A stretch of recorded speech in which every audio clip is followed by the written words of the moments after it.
बहुत बहुत शुक्रिया। सत्र के चलते ऐसा लग रहा था कि अभी सीधा हम खाने पे ही जाएंगे, लेकिन वक्त मिल गया।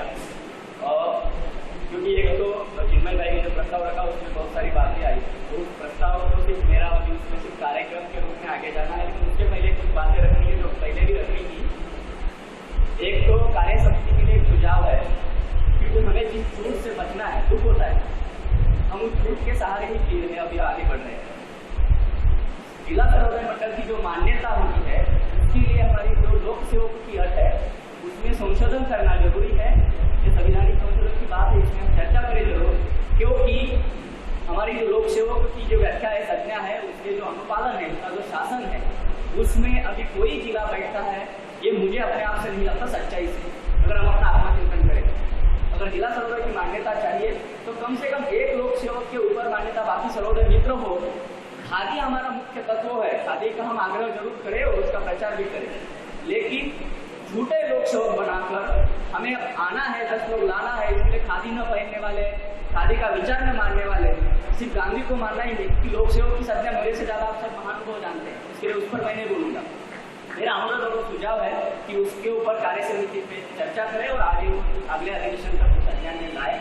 दूसरी ये अनौपचारिक सुझाव है, हमारे साथ हम देश भर से जुड़ते हैं, हमारे साथ अलग अलग भाषा के लोग रहते हैं, हम अपने साथ जत्था लेके आते हैं, ग्रुप लेके आते हैं, तो लेकिन एक साथ मन से अनेक भाषाओं में संवाद नहीं हो सकता।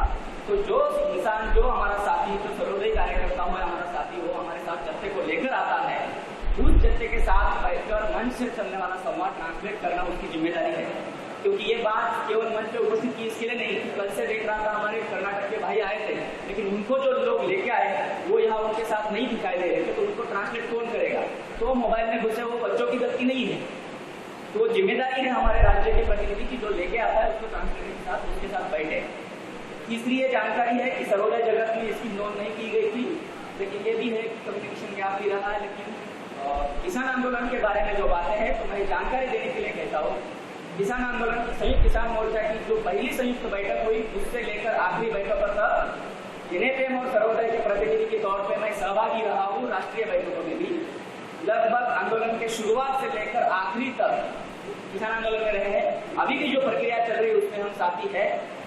और एक जानकारी उसमें, जैसे गुजरात में उत्तम भाई जी है, कृष्णकांत जी है, आनंद भाई है, इन लोगों ने व्यवस्था करवाई, एक यात्रा निकली थी, जिस यात्रा की शुरुआत जब थानेसर प्रवक्ता थे सर्वसेवा संघ के और हमारे महाराष्ट्र के पूर्व अध्यक्ष शिवचरण जी ठाकुर जी ने बापू कुटी से वो मिट्टी कलश यात्रा निकली थी, जो जिसके साथ 2 यात्राएं थी। एक किसान जो यात्रा थी, 5 युवा पुणे से लेकर दिल्ली की सीमा तक दौड़े थे किसान यात्रा लेकर, जो राजस्थान से भी गुजरी थी। और राजस्थान के साथियों का तो हम नमन करेंगे, सवाई सिंह जी यहाँ है, कोटा उदयपुर, वो 2 रास्ते से लोग देश भर के वामपंथी हो, समाजवादी हो, सेवादली हो, सर्वोदयी हो या अन्य किसान संगठन है, ये उत्तर प्रदेश का आगरा बॉर्डर का रास्ता क्रॉस न करने की जो एक नीति बनाकर चलते थे, क्योंकि राजस्थान से जाना आसान था, राजस्थान की सरकार अलग थी, उत्तर प्रदेश के रास्ते से हम जा नहीं पाते थे।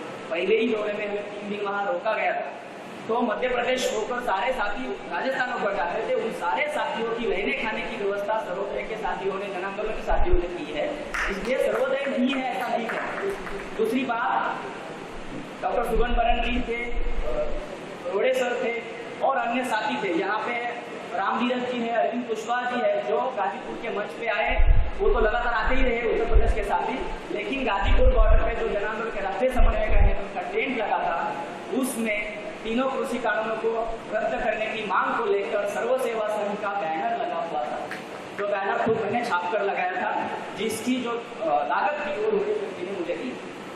और भी अन्य साथी आते रहे, रोडेसर जी 2 बार आए, अन्य साथी आते रहे। इसलिए किसान आंदोलन में सर्व सेवा संघ नहीं था, सर्वोदय नहीं था, ये कहना बिल्कुल गलत है। हम शुरुआत से लेकर आखिरी तक जैसे यात्राएं निकली है, अन्य तौर पर मदद की है, तो ये थे हम लोग, आज भी है। हाँ, एक बात जरूरी है कि आज भी हम किसानों के मुद्दों पर कितना काम कर रहे हैं, ये बात जरूर चिंतन की है, उस पर हमें सोचना चाहिए। कई राज्यों में हमारा किसान सर्वोदय मंडल अस्तित्व में है, जैसे राजस्थान में है, अन्य राज्यों में भी होना चाहिए।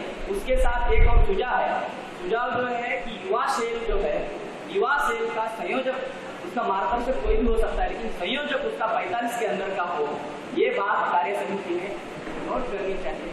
दूसरी बात, युवा सेल सिर्फ युवा सेल न रह, हमें विद्यार्थियों के बीच में जाना होगा। इसके लिए वो विद्यार्थी और युवा सेल ऐसा संयुक्त बनाए, दो अलग बनाने की जरूरत नहीं है। ये आज की आवश्यकता है। आप किससे जाएंगे? आप रिटायर के बाद ही अगर काम करना चाहते हैं तो फिर सिर्फ एक रास्ता है, जो कार्यक्रम का प्रस्ताव मैं दे रहा हूँ आगे आके। 3-4 चीजें हैं, जैसे मैं देव भाई को कहता, देव भाई ने तो गाजीपुर बॉर्डर पे जाकर बेटी चढ़कर अनेक लोगों को सिखाने का, चलाने का प्रयास किया है, इसलिए हम वहाँ थे। दूसरी एक चीज है कि अलग अलग जगह, जैसे अभी लेला पाटियों जी के ऊपर झूठा या बहर डाला, जैसे किसान मोर्चा के समय भी हुआ था, वकीली का पढ़ाई करने वाले युवाओं ने वो केस दाखिल किया, किसान मोर्चा कोर्ट में नहीं गया था, सरकार की नहीं। तो अलग अलग माध्यम से भटकाने का प्रयास किया जाता है, बदनाम करने का प्रयास किया जाता है। उसी तरीके से चाहे एनआरसी सीएए का आंदोलन हो, चाहे विस्थापितों की लड़ाई हो या समता की बात हो, उसमें हम सब सक्रिय रहते हैं और हमारे ऐसे ही महत्वपूर्ण साथियों को बदनाम करने की कोशिश की जाती है, जेल में डालने की कोशिश की जाती है। तो उसको लेकर एक कार्यक्रम प्रस्ताव मैं दे रहा हूँ, उस पर चर्चा की कोई आवश्यकता ज्यादा नहीं पड़ेगी, क्योंकि उसकी चर्चा हो चुकी है। इसके लिए मैंने कहा भी डायरेक्ट खाने की जाने की व्यवस्था है। आज की स्थिति में दिन ब दिन न्यायिक व्यवस्था भी धीरे धीरे कमजोर होती दिखाई पड़ रही है। आप जानते हैं कि हमारे अनेक साथी जो परिवर्तन, न्याय और समानता के संघर्ष में सक्रिय है, ऐसे महत्वपूर्ण साथियों को झूठे केसेस में फंसाकर जेल में डाला जा रहा है। कई साथियों की चार्जशीट भी दाखिल नहीं की जा रही है। इसके साथ इसके लिए उसकी जमानत के जो हक है वो भी छीने जा रहे हैं। जैसे भीमा कोरेगांव के केस में झूठे आरोप एनआरसी सीएए के शांतिपूर्ण संघर्ष के साथी हो, किसान आंदोलन के समय पत्रकार और कार्यकर्ताओं पर झूठे आरोप हो, पर्यावरणीय कार्यकर्ता, सच्ची पत्रकारिता करने वाले पत्रकार हो, हाल ही की घटनाएं, बुलडोजर की कार्रवाई हो, वेदाताई पाटकर जी का या और नर्मदा नवनिर्माण अभियान जो ट्रस्ट है उसके ऊपर का झूठा एफआईआर और बदनामी की केस हो, कृष्णा सेटलवाड़ और जुबेर के शहीद झारखंड के हमारे युवा पत्रकार जो हमारे दोस्त है, कल ही उनको अरेस्ट किया गया है, रुपेश कुमार जी हो, जिनको फंसाकर जेल में डालकर जनता को सरकार द्वारा डराने की ये गंदी साजिश है। अनेक नाम है, लेकिन वर्तमान में ही हमारे साथी हिमांशु जी को झूठे आरोप लगाकर दंड घोषित किया है, जिस पर हिमांशु जी ने दंड न भरकर जेल जाने की भूमिका ली है। इस भूमिका का हम सर्वोदयियों ने समर्थन करना जरूरी है। साथ ही आज देखा जाए तो न्याय और आंदोलन की स्थिति बदली है। ऐसे में हमें नए प्रयोग करने होंगे, जिसमें हम सर्वोदयी को हिमांशु जी के विवेकपूर्ण समर्थन और वर्तमान सत्ता के खिलाफ न्यायालय में ही जाकर देश भरो का कार्यक्रम निरंतर करना होगा। यही हिमांशु जी को असली समर्थन होगा। वर्तमान स्थिति में हमें अहिंसा के अनेक प्रयोग करने होंगे और सरकार की भूमिका में भी जाना होगा। वर्तमान सामाजिक, राजनीतिक और पर्यावरणीय जीवन भी असमतोल हो रहा, सिर्फ असमतोल ही नहीं तो अराजकता की परिसीमा से आगे जा रहा है। ऐसी स्थिति में हम गांधी जन शांति, प्रेम और स्वावलंबन के साथ समाज के साथ और समाज में कैसे एकरूप हो सकते हैं, यह केवल प्रयोग नहीं, इसके निरंतर एक कार्यक्रम या अभियान के रूप में अपने जीवन में पुनः लाना जरूरी हो। इसके साथ ये मैं प्रस्ताव रूप कार्यक्रम आपके सामने रखता हूँ। इसके साथ मैं एक नारा देता हूँ, समता, शांति, स्वावलंबन ला के रहेगा सर्वोदय मंडल।